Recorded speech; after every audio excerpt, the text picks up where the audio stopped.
એ હવે આ બધું મૂકો અને નવરાત્રી આવે છે તો મને કઈ ગિફ્ટ લઈ દો. ગિફ્ટ તને હા.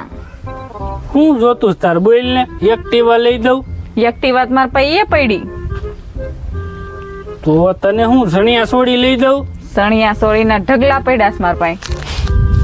પણ તો તારે શું જોઈશે બાપા બોલ ને મને કઈક એવી વસ્તુ આપો કે મેં કોઈ દી વિચાર્યું ન હોય. તો હું હોનાનો હાર લઈ દઉં હોના નારે માર પાસે પડ્યો છે. તો હું લઈ દઉં તને બોલ મને એવી વસ્તુ આપો કે મેં એવું કોઈ દિન કઈ વિચાર્યું ન હોય. તો છૂટા છેડા આપી દઉં બીજું શું હોય હે, ऐसा मत करो मेरी जान। બીજું શું કામ પતે ના ના એ કાઈ નથી લેવું. હું ખોટું ખોટું કહેતી હતી ખાલી. કાઈ નથી લેવું. હો તો ઠીક નકર આપણે વકીલ ને બોલાવું હમણાં ના, કાગળિયા બધું કાઈ નથી લેવું. હું ખાલી કહેતી હતી તમને નથી લેવું. હો તો વાંધો ને નકર અલ્ટો માંથી ઓડી આવી જાય પણ તરત જ નથી લેવું. કાઈ નથી લેવું.